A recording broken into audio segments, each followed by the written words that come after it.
New York, 1945.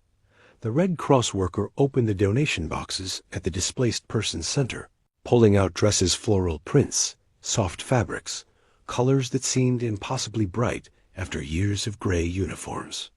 She offered them to the teenage German girls standing in line, expecting gratitude, maybe tears of relief. Instead, the girls stepped back, their faces showing fear rather than joy. The youngest, maybe 14, whispered in broken English, "We are not permitted. We were taught femininity is weakness. Dresses make you target." What had been done to these children during the war's final years would prove more disturbing than anyone expected. The spring rain drummed against the windows of Ellis Island's processing center, where thousands of displaced persons passed through in 1945's chaotic aftermath. Europe had collapsed, its population scattered, its children orphaned or separated from families by the war's final convulsions. Among the refugees were groups of teenage girls from Germany, traveling without parents, without guardians, their paperwork identifying them as auxiliary service members or youth organization participants who'd been caught in the war's machinery and spat out on American shores. Sarah Mitchell worked for the Red Cross, coordinating relief efforts for displaced children. She was 36, from Boston, had spent the war years organizing humanitarian aid, and thought she'd seen every variation of trauma that conflict could inflict. But the German girls who arrived in May 1945 presented something she had encountered: a systematic attempt to eliminate femininity itself, to transform teenage girls into something harder, more useful, more suited to total war's demands. There were 12 of them, ranging from 13 to 17 years old. They wore identical clothing, rough wool trousers, heavy boots, shapeless jackets that obscured body contours. Their hair cut short in a style that made gender ambiguous from a distance. They moved with military precision, standing at attention when addressed, responding in unison when questions were asked, maintaining formations even during informal moments when such discipline wasn't required. Mitchell had arranged for clothing donations, dresses, skirts, blouses, the standard items that charitable organizations collected for refugee girls. She'd set up a distribution area with privacy screens where girls could try on clothes, select items that fit, begin the process of reclaiming civilian identity after years in various wartime programs. But when she invited the German girls to approach, they didn't move. They stood rigid, staring at the dresses with expressions that mixed longing and fear, desire and trained revulsion, as if the clothing represented both salvation and forbidden temptation. "Please," Mitchell said, gesturing to the racks of dresses, trying to convey warmth and permission through tone since her German was limited. "These are for you. You can choose whatever you like. Different sizes, different colors. Find something that makes you feel comfortable." The girls exchanged glances, some silent communication passing between them. Finally, the oldest, a girl named Greta Schneider, according to paperwork, spoke in careful English. "We are not permitted to wear such clothing. It is improper. It makes one weak, visible, vulnerable. We were taught that femininity is obstacle to strength, that girls who wish to serve must eliminate female characteristics, must become hard like soldiers." Mitchell felt something cold settle in her chest. She'd heard about youth programs in Germany, about militarization of childhood, about ideology that had reshaped every aspect of civilian life. But hearing a 17-year-old girl explain that dresses were forbidden because femininity was weakness, that revealed depths of psychological damage she hadn't anticipated. "The war is over," Mitchell said gently. "Those rules don't apply anymore. You're allowed to be girls again, to wear dresses if you want them, to look feminine without fearing punishment or judgment." "But we were taught for years," another girl said, younger, maybe 15. "From age 10 to now. Every day, instructors told us that soft girls are useless, that the nation needs strong women who can work and fight and sacrifice, that beauty and femininity are indulgences that weak societies permit. We learned to see dresses as symbols of failure, of being the kind of girl who cannot serve, who is burden rather than asset. The story emerged slowly over the following days, as Mitchell and other aid workers conducted interviews, documented backgrounds, tried to understand what these girls had experienced and what they needed for recovery. They'd all been members of youth organizations' mandatory programs that every German child participated in from age 10 onward. Initially, the programs had emphasized traditional gender roles, preparing girls for motherhood and domestic service. But as the war intensified and Germany's situation became desperate, the programs had shifted, becoming increasingly militarized, demanding that girls develop capabilities once reserved for boys. Physical training became central long marches, obstacle courses, endurance exercises designed to build strength and stamina.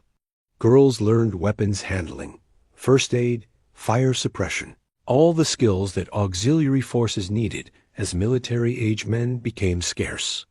They drilled in formation, learned to follow orders without question, absorbed ideology that emphasized duty over comfort, sacrifice over personal preference, collective needs over individual desires.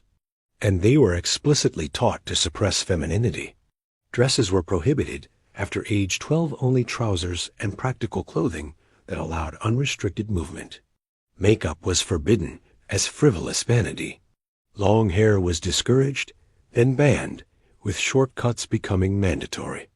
Girls who showed interest in traditional feminine activities, sewing decorative items, discussing boys, expressing concern about appearance faced public criticism for weakness and self-indulgence. We were told that Germany needed new women, Greta explained during her intake interview. Not weak women who cared about dresses and beauty, but strong women who could replace men in factories and farms, who could serve without complaint, who put nation before self. Femininity was redefined as liability, as leftover from weak societies that Germany was replacing with something harder, more efficient. The interviewer, a psychologist named Dr. Helen Werner, asked careful questions documenting not just what had happened, but how the girls understood their experiences, what beliefs they'd internalized, what damage had been done to their sense of identity and self. "Did you want to be feminine?" Werner asked. "Before the training, did you like dresses and pretty things?" Greta's face showed conflict memory, fighting against conditioning, natural impulses struggling against years of instruction. "I don't remember clearly. I was 10 when the programs became mandatory, when the old curriculum was replaced. I think I liked dolls, maybe dresses. My mother sewed me a blue dress for Easter when I was 9. But after joining the youth organization, those preferences were trained away. We learned that such desires were shameful, that girls who wanted to be pretty were failing to serve, were being selfish when the nation needed every person's full capability. And you believe this?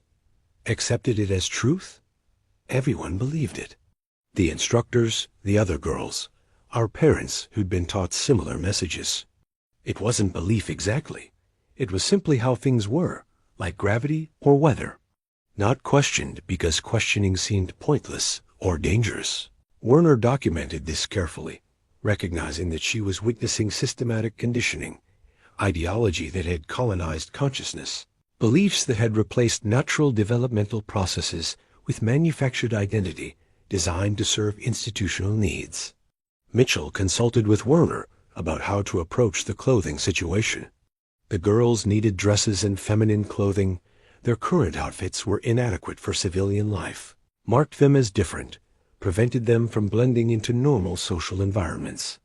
But forcing them to wear dresses might reinforce trauma, might feel like another authority figure demanding compliance, might trigger resistance rooted in years of conditioning. "We need to make femininity feel safe," Werner said. "These girls have been taught that looking female makes them vulnerable, that showing gender makes them targets. They need to see that American women can be feminine and strong simultaneously, that dresses don't equal weakness, that femininity isn't incompatible with capability." They developed a strategy. Female staff members would model different approaches to femininity, some wearing dresses, some wearing trousers, some mixing masculine and feminine elements, demonstrating that women could choose how to present themselves without those choices determining their worth or capability. The dresses would be available, but not mandatory. Girls could select them if they wanted, could try them on in private, could experiment with femininity at their own pace without pressure or judgment. And crucially, they'd create contexts where femininity felt safe rather than dangerous, where wearing dresses didn't make girls vulnerable, but instead connected them to community, to normalcy, to the possibility of lives defined by something other than service and sacrifice. The breakthrough began with the youngest girl, Liesl Hoffman, who was 13. She'd been watching American teenage girls at a nearby community center, observing how they moved, how they talked, how they wore dresses casually, as if femininity was natural rather than forbidden. One afternoon, she approached Mitchell tentatively, her face showing the fear of someone asking for something they've been taught is shameful. "May I try dress?" she asked in broken English. "Just to see. Not to keep, just to know how it feels." Mitchell felt her eyes water, but maintained calm professionalism. "Of course, let's find one that fits you." They went to the clothing room together, Liesl moving carefully, as if approaching something dangerous. Mitchell pulled several dresses in appropriate sizes, simple styles. Nothing too elaborate, practical enough to feel safe, but pretty enough to feel special. Liesl touched the fabrics tentatively, her scarred fingers marked by years of hard labor and training exercise, is running over cotton and linen and soft wool. Her expression showed wonder mixed with grief, as if she was remembering something she'd lost and only now realized was missing. "In Germany, such fabrics were not available," she said quietly. "Everything went to military. Civilians received rough materials, practical but ugly. And girls in youth programs received worst of all heavy wool that scratched, thick cotton that didn't breathe. We were told comfort was weakness, that accepting discomfort built character. Try this one," Mitchell suggested, offering a simple blue dress with small white flowers. "It should fit, and the color would suit you." Liesl took the dress behind a privacy screen. Mitchell heard rustling, long silence, then a small sound that might have been crying. She waited patiently, giving the girl time to process whatever emotions were emerging. When Liesl emerged, she wore the dress and tears streamed down her face. The garment fit reasonably well, a bit loose in places where malnutrition had left her thinner than the dress anticipated, but the transformation was striking. She looked like a 13-year-old girl rather than a small soldier, her body's natural shape visible, her femininity no longer hidden behind shapeless military clothing. "I forgot," Liesl whispered, staring at her reflection in the mirror Mitchell provided. "I forgot that I am girl. For 3 years, I was told to be hard, to be strong, to eliminate softness. And I learned so well that I forgot what I looked like before. Who I was before training replaced my personality with approved behaviors and beliefs."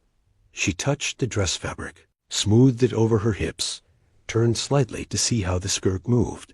"Is it permitted?" she asked, her voice small. "Am I allowed to like this? Am I allowed to feel pretty rather than capable, to care about appearance rather than just performance?" "Yes," Mitchell said firmly. "You're allowed to like it. You're allowed to feel pretty. You're allowed to care about how you look, without that meaning you're weak or selfish. Those were lies you were told to make you easier to control, to eliminate parts of your personality that didn't serve the people who wanted to use you." Word spread among the other girls that Liesl had tried on a dress, that she'd been permitted to wear it, that no punishment had followed. Over the next few days, others began approaching Mitchell, asking tentatively if they too might try the forbidden clothing, might experiment with the femininity they'd been taught to eliminate. Each girl's first encounter with a dress was emotional, raw, marked by tears and confusion and the painful process of reconnecting with parts of themselves that had been suppressed. They stood before mirrors, seeing bodies they'd learned to hide, curves they'd been taught to obscure, forms they'd been trained to treat as obstacles rather than as natural features of female development. Greta tried on a green dress that made her look older, more sophisticated, closer to the young woman she would have become if war hadn't interrupted development. She stared at her reflection for a long time, her face showing the conflict between conditioning and natural preference, between what she'd been taught she should be and what she might want to become. "I was told that femininity makes you victim," she said quietly, Mitchell standing nearby as witness and support. "That in a dangerous world, looking like woman makes you target for violence. That smart girls eliminate female appearance, blend with men, become invisible as females so they can be safe. Was that true?" Mitchell asked. "Did hiding your gender make you safer?" Greta's expression darkened. "No, we were not safe regardless. The training did not protect us from harm. It only taught us to accept harm without complaint, to view suffering as duty rather than as abuse. Hiding femininity didn't prevent violence.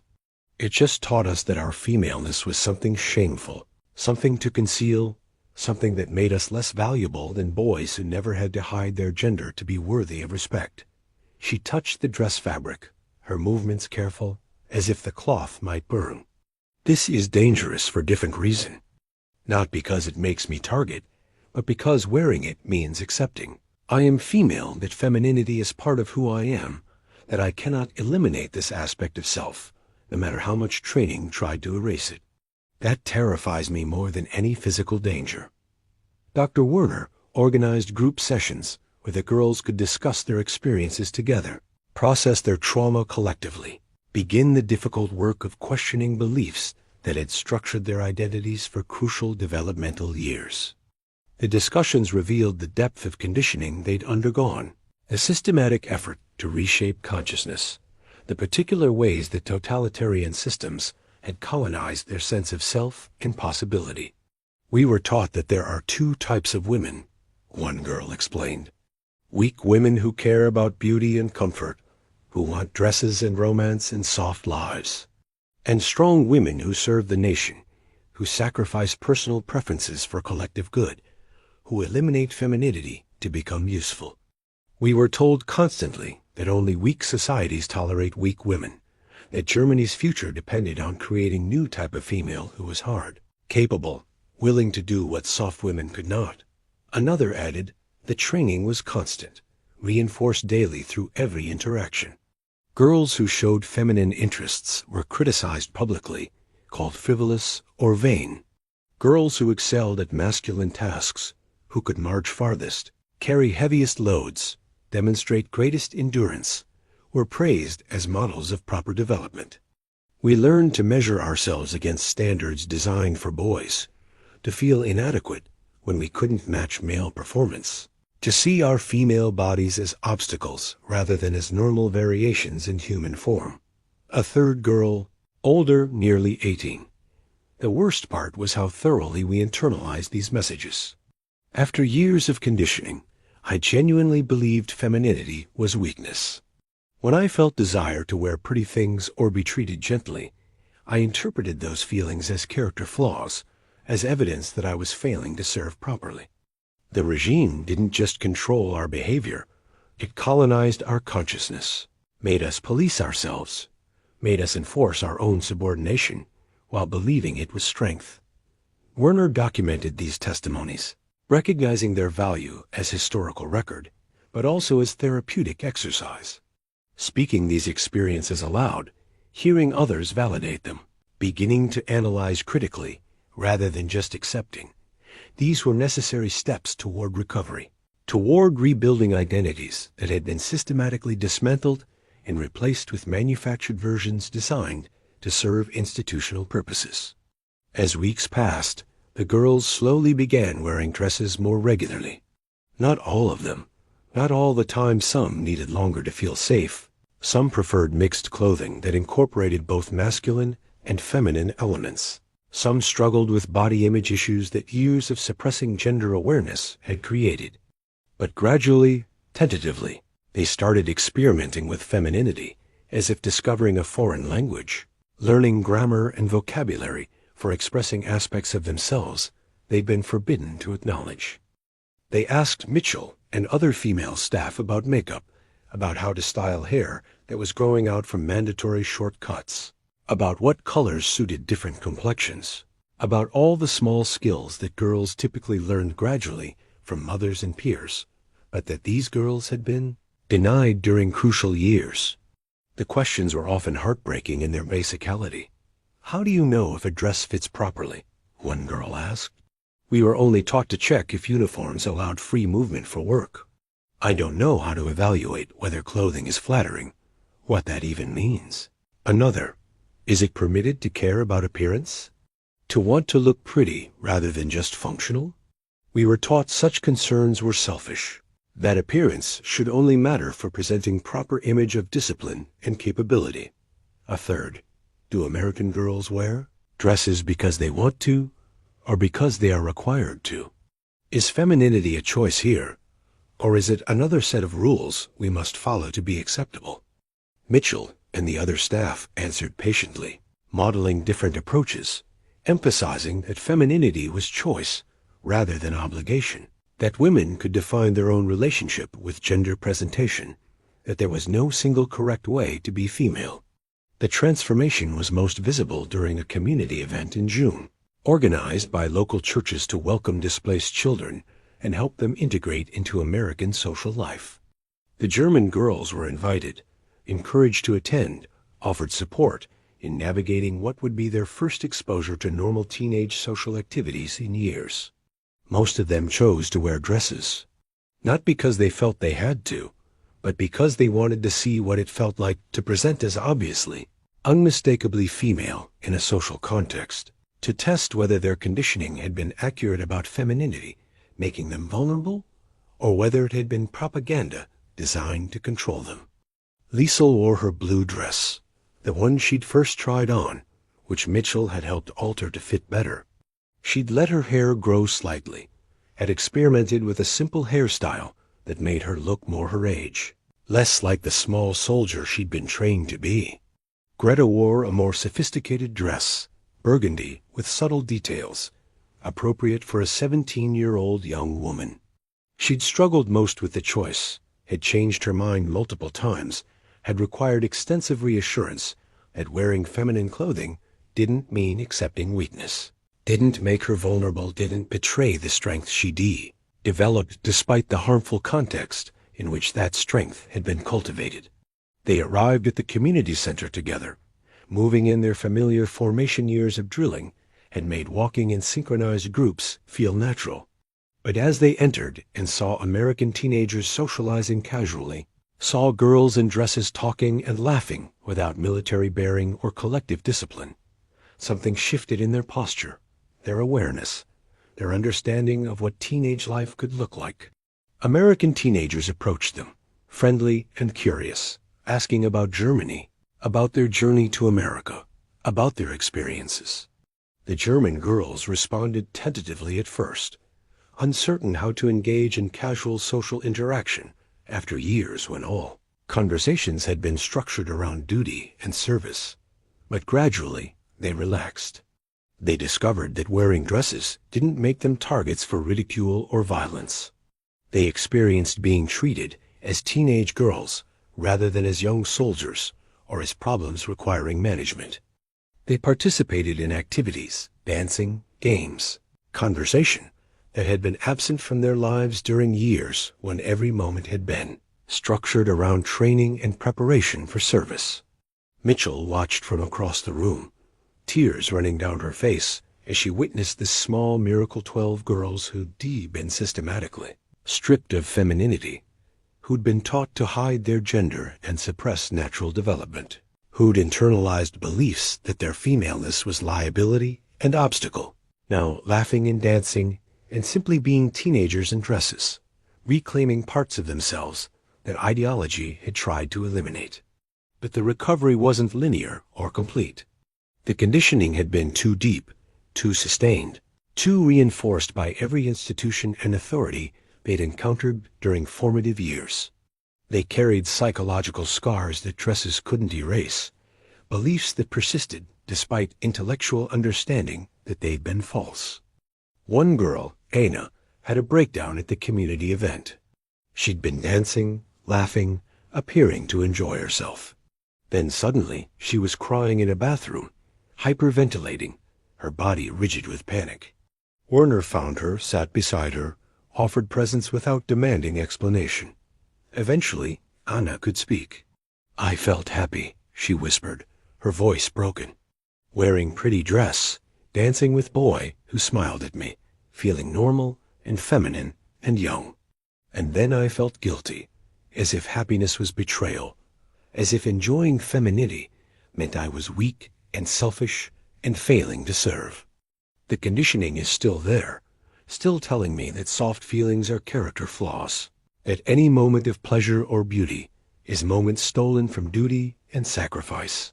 The conditioning lied to you," Werner said gently. "Happiness isn't betrayal. Femininity isn't weakness. Enjoying yourself doesn't make you selfish. Those were tools used to control you, to make you compliant, to prevent you from questioning or resisting.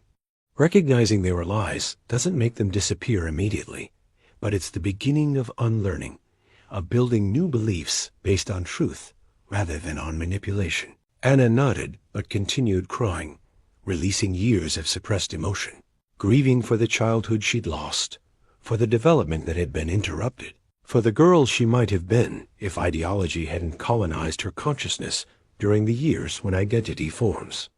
The 12 German girls were eventually placed with foster families or group homes across the Northeast, integrated into schools and communities, given opportunities to rebuild lives that war and ideology had damaged. Their recoveries varied. Some adjusted relatively quickly. Others struggled for years with psychological effects that never fully resolved. Liesel Hoffman was fostered by a family in Pennsylvania, completed high school, attended college, became a social worker specializing in trauma and displacement. She never fully escaped the conditioning she'd received between ages 10 and 13, never completely eliminated the voice in her head that whispered that femininity was weakness and comfort was indulgence. But she learned to recognize those thoughts as artifacts rather than truth, as damage rather than insight, as beliefs installed by people who wanted to use her rather than beliefs she'd chosen for herself.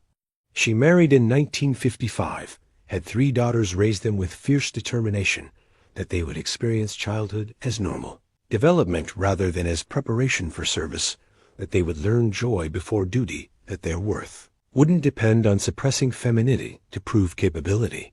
She kept the blue dress, the one Mitchell had given her, the first dress she'd worn after years in rough military clothing. It hung in her closet too small for her adult body, but preserved as reminder of what had been taken, of what she'd reclaimed, of the possibility that even profound damage could be partially healed through patience and support, and refusal to accept that conditioning determined destiny. Greta Schneider struggled more visibly with reintegration. The conditioning had gone deepest in her, the internalization most complete, the beliefs most resistant to challenge. She found civilian life disorienting, missed the structure and clarity of military discipline, felt lost without clear objectives and measurable standards of performance.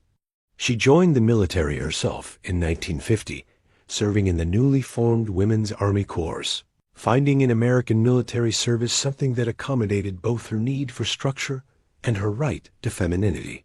She wore uniform during duty hours, civilian dresses during leave, learned that she could be both strong and feminine, both capable and female, that these weren't contradictions, but simply different aspects of complete human identity.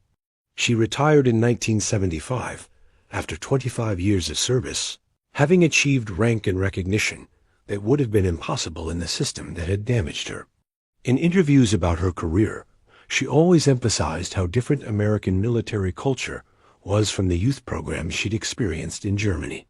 "In Germany, I was taught I had to eliminate femininity to be useful," she said.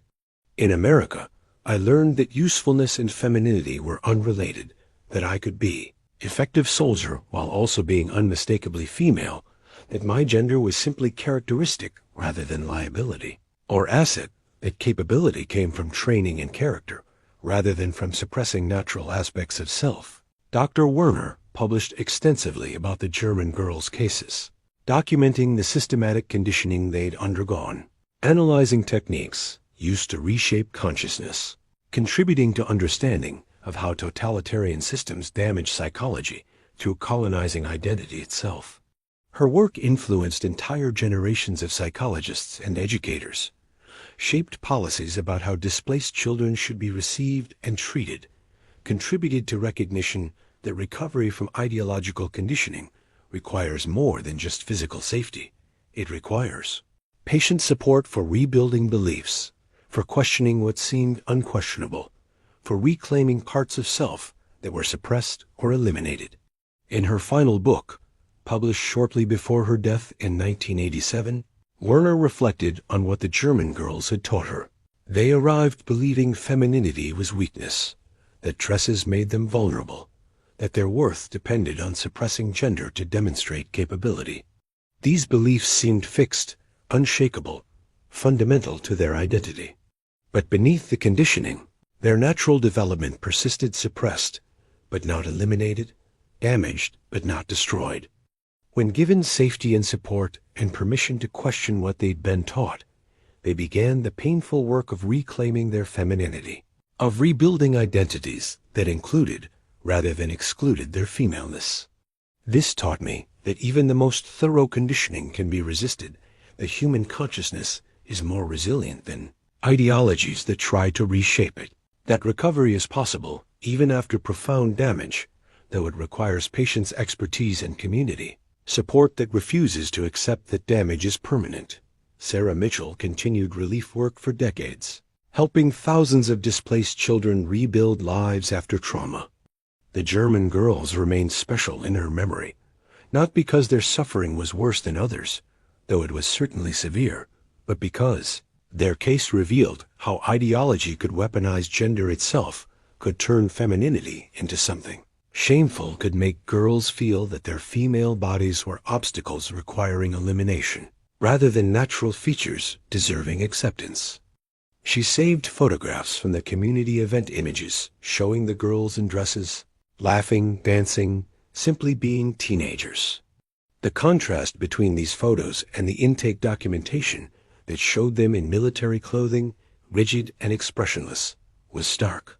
Same girls, weeks apart, but transformed by permission to be female, by safety that allowed suppressed development to resume, by the simple revolutionary act of putting on dresses and discovering that femininity didn't make them weak or vulnerable, but instead connected them to parts of themselves that conditioning had tried to erase. Before she died in 1992, Mitchell donated her papers to a research archive documenting displaced persons' experiences. Among the documents was a letter from Lisau, written in 1960. "I still have the blue dress you gave me. It hangs in my closet, too small for me now, but preserved as reminder of the day I learned I was allowed to be girl again, that the conditioning which had taught me to hide my gender was propaganda rather than truth. That dress represents more than clothing. It represents possibility that damage isn't permanent, that what was taken can be partially reclaimed, that even after years of being taught that femininity is weakness, I could learn that femininity is simply aspect of who I am, neither strength nor weakness, but just reality, requiring neither suppression nor shame. Thank you for seeing past our conditioning to the girls beneath, for offering us dresses when we'd been trained to refuse them, for patience while we learned to accept ourselves as female, after years of being taught that femaleness was obstacle rather than identity." In displaced persons archives across America and Europe, documentation exists of the systematic effort to militarize German childhood, to eliminate aspects of personality and identity that didn't serve institutional purposes, to reshape consciousness according to ideological specifications. Girls who were taught to hide their gender, who learned that femininity was weakness, and dresses were forbidden, represent one example among thousands of how totalitarian systems damage children through colonizing their sense of self and possibility. But the archives also contain evidence of recovery photographs of girls in dresses. smiling tentatively, reconnecting with femininity they'd been taught to eliminate. Letters describing the painful process of unlearning conditioning, of questioning beliefs that had seemed unshakable, of rebuilding identities on more honest foundations. Testimonies from women who'd been those girls who'd grown up carrying both the damage and the resilience, who'd learned that even profound conditioning could be resisted, and that human consciousness was more durable than the ideologies that tried to reshape it. The blue dress still exists, preserved in a museum documenting refugee experiences.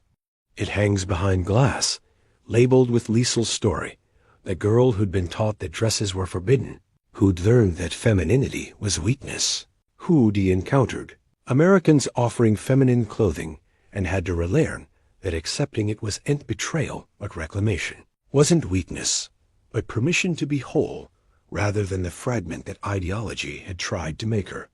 Visitors read the description and see a simple dress, cotton with small flowers, practical but pretty, the kind of garment that thousands of girls wore in 1945. But they also see what it represented, the possibility that damage isn't permanent, that conditioning can be questioned, that girls who were taught to hide their gender could learn to accept their femininity without shame. That recovery was possible even after systematic attempts to eliminate core aspects of identity. The dress hangs in its case. The story endures. And both serve as reminders that when systems try to reshape children according to ideological specifications, when they teach girls that femininity is weakness and dresses are forbidden, when they colonize consciousness and eliminate aspects of self that don't serve institutional purposes, even then, human development persists beneath the surface, waiting for safety and permission to resume, proving that what seems destroyed is often only suppressed, that given support and patience, recovery can happen, that the dresses we retold we cannot wear sometimes become the symbols of reclaiming what was taken, of rebuilding what was damaged, of accepting ourselves as we are, rather than as ideology insists we should be.